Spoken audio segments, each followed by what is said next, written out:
piraso. Para may bayad.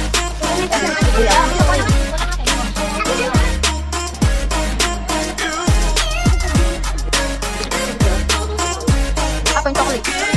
Let's go.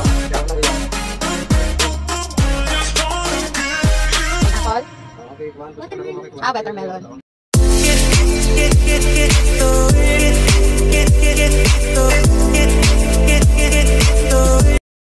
Hello mga kasari! Welcome back again sa aking vlog. So my name is Joy Bilardo, isang kasari here in Batangas.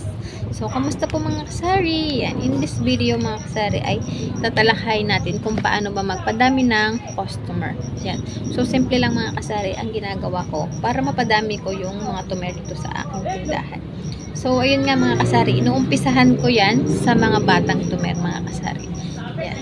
So paano ba natin palalapitin yung mga bata dito sa ating tindahan, di ba mga kasari? So isa lang po mga kasari, akitin natin sila sa pamamagitan ng mga candies at mga cheap toys na pwede natin idagdag sa ating tindahan.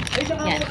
So alam niyo naman di ba mga kasari na ang mga bata ang inuutosan ng kanilang mga magulang na bumili ng kailangan nila sa kanilang tahanan, yan, sa kanilang bahay, yan. So sila yung inuutosan nila. Labit.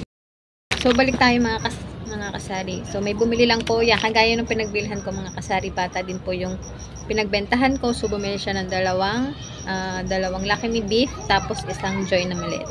So yun mga kasari. Tapos di ba bumili sila, meron silang binili dito na talagang pag bumibili sila ay hindi nawawala yung candies. Yan. Kagaya nito mga kasari, ito yung bago ko sa tindahan. Ito. So bali binili ko to mga 2 days before. Yan. So kita naman mga kasari, halos wala na sa kalahati. Ubos agad. So ito bago. Yun. Ganun nang gawin yung mga kasari. Pag naubos yung mga binili yung mga toy, mga candies, so bumili kayo ng bago. Kung may makikita kayo sa paborito nyong pinamimilhan niya, kagaya ito. Dalawang klase yung binili ko, strawberry and grapes. So wait lang magpapalo, bata din yun. So wait lang. Ano po yun? Ano, grapes. Ito, chewy grape. Bago. And then strawberry. So, kagaya na naman ito kasari. Yan. Habang nagbablog ako, may batang lumapit at nagpapaload. Yan. Surf Saya 20. Yan. So, babalikan daw niya at bibili lang ng patuka. And then to. Pagbalik daw niya, ay bibili din daw siya itong ending to. Yan. So, kung meron kayong ganito sa inyong pinamimilhan, bumili kayo nito mga kasari. Malaking tubo dito. Pang 6 pesos ko po yung pinagbebenta. Dito sila naaakit ngayon mga kasari. Ari nga po pala yung isang flavor, strawberry. Naku, bumili kayo nito mga kasari, talagang mabenta to. So, maglo-load tayo mga kasari at para matapos na itong niloloadan natin. So, wait lang mga kasari. So, ang discard din natin mga kasari ay bumili tayo ng panibagong attraction. So, ang mga bata at saka mga teenager, yan, dun sa mga bago sila naaakit. So, kung may bago kang paninda, pupunta at pupuntahan ka ng mga tumer. Yan. So, kahit yung mga magulang nila ay dito mapapapunta kasi nagpapabili yung mga anak nila. So, dito sila mapapabili.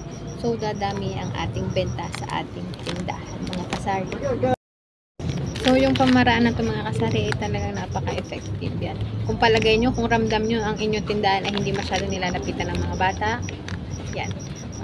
Time na para kayo ay mamili ng mga pangbatang items para mapuntahan kayo ng mga bata at mapadami ang inyong customer.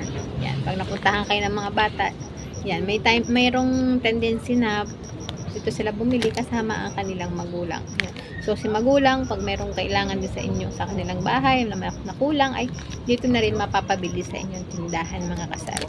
So yan mga kasari, hanggang dito na lang ang aking vlog. So sana po ay nakatulong at kung nagustuhan nyo po yung aking video, please subscribe naman po and click the notification bell para lagi po kayong updated sa aking mga videos. So happy watching po. Thank you!